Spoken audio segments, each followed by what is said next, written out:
Hello every friends, welcome to all in all sports. நான் உங்க sports Nitish. IPL 2025 அப்படிங்கிறது 1 week suspend ஆச்சு. இப்போ ரீஸ்டார்ட் ஆயிருக்கு.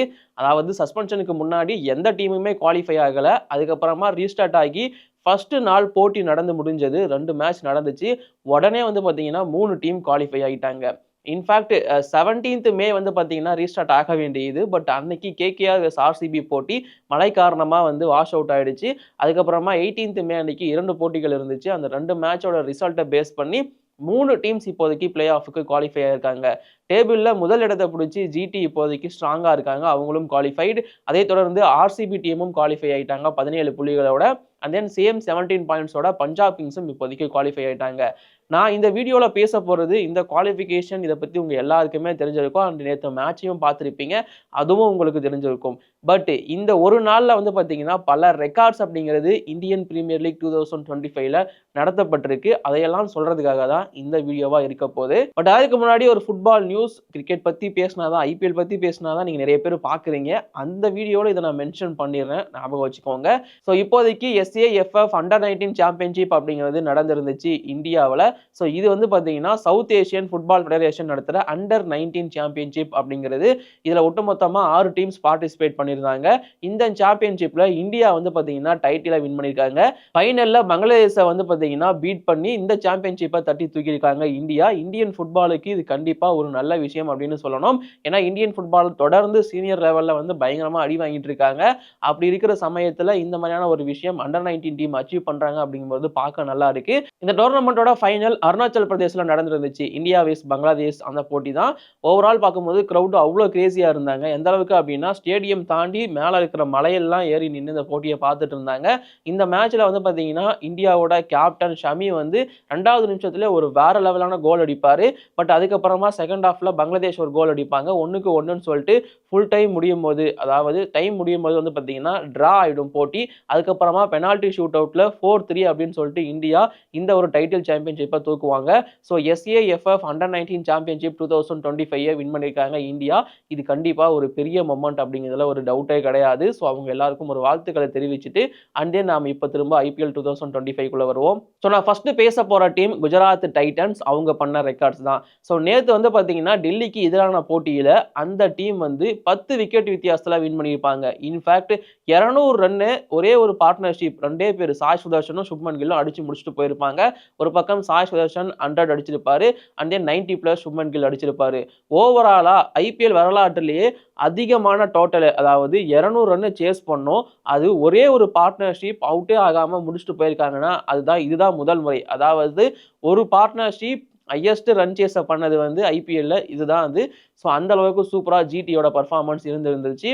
இதுக்கப்புறமா பார்த்தீங்கன்னா குஜராத் டைட்டன்ஸ் 4 சீசன் ஆடி இருக்காங்க. ஃபர்ஸ்ட் சீசன் சாம்பியன்ஸ், அதை தொடர்ந்து ரன்னர் அப். போன சீசன் குவாலிஃபை ஆக முடியல, இந்த சீசன் குவாலிஃபை ஆகிட்டாங்க. அதுவும் ஃபர்ஸ்ட் டீமாக குவாலிஃபை ஆயிருக்காங்க பிளே ஆஃபுக்கு. வேற லெவல் கன்சிஸ்டன்சி காட்டிட்டு இருக்காங்க இந்த ஐபிஎல்லை பொறுத்த வரைக்கும். ஓவரால் பார்க்கும்போது குஜராத் டைட்டன்ஸோட எல்லா யூனிட்டுமே இப்போதைக்கு பர்ஃபெக்டாக இருக்கு. பர்பிள் கேப் அவங்க கிட்ட தான் இருக்கு, ஆரஞ்சு கேப் அவங்க கிட்ட தான் இருக்கு. டேபிள் டாப்பர்ஸாக இருக்காங்க. அண்ட் ஆரஞ்சு கேப் கண்டெண்டர் லிஸ்ட்ல டாப் 5ல 3 பிளேயர்ஸ் இருக்காங்க. ஸோ இந்த மாதிரி பல ரெக்கார்டு இப்போ ஜிடி ஹோல்டு பண்ணிட்டு இருக்காங்க.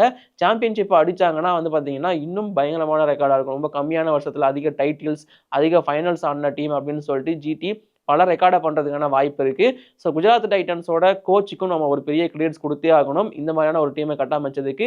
அண்ட் தென் சாய் சுதர்ஷனோட பர்ஃபார்மன்ஸ் மேட்ச் பை மேட்ச் சூப்பராக கொண்டு போயிட்டு இருக்காங்க. ஸோ குஜராத் டைட்டன்ஸ் டீமோட இந்த குவாலிஃபிகேஷன் அப்படிங்கிறது கண்டிப்பாக அவங்களுக்கு ஒரு பெரிய மனாறுதலை கொடுத்துருக்கும். டேபிள் டாப்பில் முடிக்க தான் அவங்க மேக்ஸிமம் ட்ரை பண்ணுவாங்க. அப்போ தான் ஃபைனல் போகிறதுக்கு 2 சான்ஸ் இருக்கும் அவங்களுக்கு. ஸோ குவாலிஃபயர் 1 ஆடவும் முடியும். ஸோ குஜராத் டைட்டன்ஸ் வேற லெவல் பர்ஃபார்மன்ஸ் கொடுத்துட்டு இருக்காங்க. அந்த டியோ சாய் சுதர்ஷன் சுப்மன் கில் கலக்கிருக்காங்க அப்படிங்கிறதுல டவுட்டே கிடையாது. ஸோ இந்த மாதிரி ஜிடி கிட்ட ஒரு ரெக்கார்டு இருக்கு. அண்ட் தென் அதே தொடர்ந்து நம்ம அப்படியே ஆர்சிபி பக்கம் வந்தோம் அப்படின்னா ராயல் சேலஞ்சர்ஸ் பெங்களூரு கடைசியாக 5 வருஷத்தில் பார்த்தீங்கன்னா மோஸ்ட் சக்ஸஸ்ஃபுல் டீமாக இருந்திருக்காங்க. ஆர்சிபி டீம் 2020லேருந்து 25 வரைக்கும் தொடர்ந்து அவங்களால குவாலிஃபை ஆக முடிஞ்சிருக்கு. 2023ல் மட்டும் அவங்களால குவாலிஃபை ஆக முடியல. 20, 21, 22, 23 குவாலிஃபை ஆகலை. 24, 25ன்னு சொல்லிட்டு கடைசி 6 வருஷத்துல 5 சீசன் வந்து பார்த்தீங்கன்னா பிளே ஆஃப்க்கு குவாலிஃபை ஆயிருக்காங்க. மோஸ்ட் சக்சஸ்ஃபுல் டீம் கடைசி 6 வருஷத்துல ஆர்சிபியா தான் இருந்திருக்கு. பட் என்ன பிரச்சனை அப்படின்னா பிளே ஆஃப்க்கு போறவங்க அவங்க அப்படியே வெளியே வந்துருவாங்க. கப் தான் ஜெயிக்க மாட்டாங்க. அது மட்டும் தான் டிசப்பாயின்மெண்டா கடைசி வரைக்கும் இருந்திருக்கு. ஆர்சிபி ஒன்ஸ் அகைன் இப்போ குவாலிஃபிகேஷன் அப்படிங்கறத அடைஞ்சிருக்காங்க. ஆர்சிபியோட விராட் கோலி இந்த சீசன் கொடுத்துட்டு இருக்க பெர்ஃபார்மன்ஸா இருக்கட்டும் அண்ட் அவங்களோட பவுலிங் யூனிட்ல நம்ம ஏசல்வுட் கொடுத்த பெர்ஃபார்மன்ஸ், புவனேஸ்வர் குமார், குர்னல் பாண்டியா, சுயா சர்மான்னு சொல்லிட்டு இந்த டைம் பவுலிங் யூனிட்டும் பயங்கரமா இருக்கு. எஸ்தாயலும் நம்ம மறந்துடக்கூடாது. அண்ட் பேட்டிங்ல கான்ட்ரிபியூட் பண்ணவும் நல்ல பிளேயர்ஸ் இருக்காங்க. ஆர்சிபிக்கு கொஞ்சம் இப்போ வந்து பார்த்தீங்கன்னா ஒரு சில இன்ஜுரி பிரச்சனை, பிளேயர்ஸோட அவைலபிலிட்டியில பிரச்சனை இந்த மாதிரி இருந்தாலுமே அவங்க கண்டிப்பா ஒரு சம்பவம் பண்ணியிருக்காங்க. இப்போதைக்கு 2வது அணியா குவாலிஃபை ஆயிருக்காங்க பிளே ஆஃபுக்கு அப்படின்னு தாராளமா சொல்லலாம். டேபிள்லையும் செகண்ட் பிளேஸ்ல இருக்காங்க. அண்ட் ஆர்சிபியோட இந்த கன்சிக்யூட்டிவான பர்ஃபார்மன்ஸுக்கு பின்னாடி கண்டிப்பா பெரிய பெரிய மொமெண்ட் இருக்கு.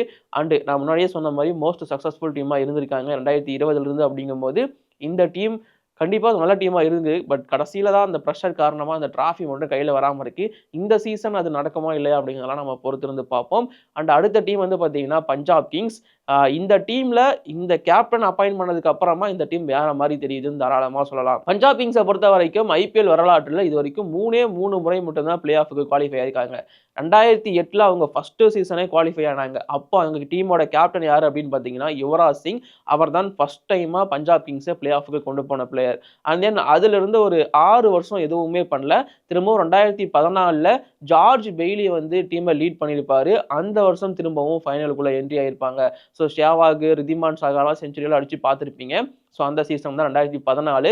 கடைசியாக 2014 தான் நம்ம பஞ்சாப் கிங்ஸு பிளே ஆஃபே போயிருக்காங்க. அதுக்கப்புறமா 11 வருஷம் கழிச்சு இந்த வருஷம் 2025 தான் அவங்களால பிளே ஆஃபுக்கே போக முடிஞ்சிருக்கு. அந்த மாதிரி ஒட்டுமொத்தமாக 3வது டைம் இப்போ தான் குவாலிஃபை ஆகுறாங்க. ஒட்டுமொத்த 18 வருட ஐபிஎல்லே அது கண்டிப்பாக டிசப்பாயின்மெண்ட்டாக தான் பஞ்சாப் கிங்ஸுக்கு இருக்கும். பட் இந்த சீசன் எல்லாமே சரியாக பண்ணியிருந்தாங்க. டீமை ஒட்டுமொத்தமாக கலைச்சிட்டு சஷாங்க் அண்ட் பிரப்சிம்ரன் சிங்கை மட்டும் ரீடைன் பண்ணிட்டு புதுசாக டீமை ரீபில்டு பண்ணாங்க. ரிக்கி பாண்டிங்க கோச்சா அப்பாயின்ட் பண்ணாங்க. கேப்டனா ஸ்ரேயஸ் ஐயருக்கு த்ரோ அவுட்டா போயிட்டு தூக்கிட்டு வந்தாங்க.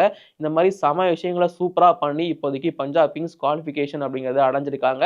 வழக்கமா இந்த டேபிள்ல 6வது இடம் 7வது இடம் இதை மட்டுமே பிடிச்சி வெளியேறிட்டு இருந்த இந்த டீமுக்கு ஸ்ரேயஸ் ஐயரோட வருகை அண்ட் ரிக்கி பாண்டிங்கோட வருகை அப்படிங்கிறது நல்லா அமைஞ்சிருக்கு. அண்ட் இதுல பஞ்சாப் கிங்ஸ் 11 வருஷத்துக்கு அப்புறமா குவாலிஃபை ஆயிருக்காங்க அப்படிங்கிறத நான் சொல்லியிருந்தேன். பட் அந்த மாதிரி குவாலிஃபை ஆகிறதுக்கு முக்கியமான ஒரு பிளேயர் நம்ம ஸ்ரேயஸ் ஐயர், கேப்டன். ஸோ அவர் வந்து பார்த்தீங்கன்னா அவருக்கும் தனியாக ஒரு ரெக்கார்டு இருக்கு. என்ன ரெக்கார்டு அப்படின்னு பார்த்தீங்கன்னா ஸ்ரேயஸ் ஐயர் வந்து ஓவரால் பார்க்கும்போது ஐபிஎல்ல 3 டிஃப்ரெண்டான டீமை பிளே ஆஃபுக்கு கொண்டு போன ரெக்கார்டு அவர்கிட்ட தான் இருக்கு. ஸோ டெல்லி கேபிட்டல்ஸ் வந்து பார்த்தீங்கன்னா 2 முறை வந்து பிளே ஆஃபுக்கு கொண்டு போயிருக்காரு. ஒரு முறை ஃபைனலும் ஆட வச்சிருக்காரு. அதுவும் அவரோட கேப்டன்சியின் கீழே தான் நடந்திருக்கு. அதுக்கப்புறமா வந்து பார்த்தீங்கன்னா கொல்கத்தா நைட் ரைடர்ஸை 10 வருஷத்துக்கு அப்புறமா டிராஃபி வின் பண்ண வச்சாரு. அது போன வருஷம் அந்த டீமையும் பிளே ஆஃபுக்கு கூட்டு போய் டிராஃபியை வின் பண்ண வச்சாரு. அண்ட் தென் இப்போ பஞ்சாப் கிங்ஸ் டீமை குவாலிஃபை ஆக வச்சிருக்காரு. ஐபிஎல்ல மோஸ்ட் சக்சஸ்ஃபுல் கேப்டன்ஸ் நிறைய பேர் இருக்காங்க. நம்ம ரோஹித், தோனி மாதிரி நிறைய பேர் இருந்தாலுமே ஸோ இவர் ஸ்ரேயஸ் ஐயர் பண்ணியிருக்கிற இந்த ரெக்கார்டு வந்து ரொம்ப யூனிக்கான ஒன்று. 3 டிஃப்ரெண்டான டீமை பிளே ஆஃபுக்கு கொண்டு போன ஒரே கேப்டன், சக்சஸ்ஃபுல் கேப்டன், அது இந்த ஸ்ரேயஸ் ஐயர் தான். என்ன சொல்ல வராருன்னா நீங்க எந்த டீமை வேணா கொடுங்க, என்கிட்ட யாரை வேணா கொடுங்க, என்னால குவாலிஃபை ஆக வைக்க முடியும் அப்படிங்கிறதே ஸ்ரேயஸ் ஐயர் ப்ரூவ் பண்ணிட்டே இருக்காரு. அது கண்டிப்பா வேற லெவல் விஷயம் அப்படின்னு தாராளமா சொல்லலாம். ஸோ ஸ்ரேயஸ் ஐயருக்கு ஒரு பெரிய கிரெடிட்ஸ் நம்ம கொடுக்கணும். ஆனால் கேப்டனா சம பர்ஃபார்மன்ஸ் கொடுத்துட்டு இருக்காரு. அண்ட் தென் கேஎல் ராகுல். ஸோ கேஎல் ராகுலும் அந்த டேல வந்து பார்த்தீங்கன்னா ஒரு ரெக்கார்ட் பண்ணியிருந்தாரு. ஸோ டெல்லி கேபிட்டல்ஸ்க்காக ஓப்பனிங் வந்திருந்த கேஎல் ராகுல் அவர் மட்டும் தனியா நின்று செஞ்சுரி அப்படிங்கிறத ஸ்கோர் பண்ணியிருந்தாரு அகைன்ஸ்ட் ஜிடி. 3 டிஃப்ரெண்டான டீமுக்காக ஐபிஎல்ல செஞ்சுரி அடித்த ஒரே பிளேயர் அப்படிங்கிற ரெக்கார்ட் இப்போ அவர்கிட்ட இருக்கு. ஸோ பஞ்சாப் கிங்ஸ்ல ஆடிட்டு இருந்தப்போ பஞ்சாப் கிங்ஸுக்காக 2 செஞ்சுரி அப்படிங்கிறத ஸ்கோர் பண்ணியிருக்காரு.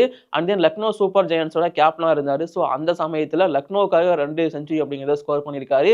இப்போ டெல்லி கேபிட்டல்ஸ்க்காகவும் செஞ்சுரி அப்படிங்கிறத ஸ்கோர் பண்ணியிருக்காரு. அண்ட் அது மட்டும் இல்லாமல் கேஎல் ராகுல் T20 ஃபார்மேட்ல 8000 ரன் அப்படிங்கிற அந்த ஒரு அச்சீவ்மெண்ட்டையும் பண்ணியிருந்தாரு. ஓவராலாக தலைவன் வந்து கலக்கிட்டு இருக்காரு. அடுத்து ஐபிஎல் முடிச்சுட்டு இந்தியா இங்கிலாந்து சீரீஸில் தான் போய் சம்பவம் பண்ண போறாருன்னு நான் நினைக்கிறேன். அண்ட் ஓவரால் பார்க்கும்போது கேஎல் ராகுலோட இந்த விஷயங்கள் எல்லாமே பாராட்டுக்குரியதா இருந்துச்சு. அண்ட் 18th மே அன்னைக்கு ஸோ இது நடந்த 2 போட்டிகள் நிறைய விஷயங்களை வந்து கிரியேட் பண்ணியிருக்கு அப்படின்னு தான் நான் தாராளமாக சொல்லுவேன். இதில் உங்களோட ஃபேவரட் மொமெண்ட் எது, நான் ஏதாச்சும் மிஸ் பண்ணியிருந்தேன் அப்படின்னா அதையும் மறக்காம கீழே கமெண்ட் பண்ணுங்க. இப்போதைக்கு வீடியோ நான் முடிச்சுக்கிறேன். தேங்க்யூ.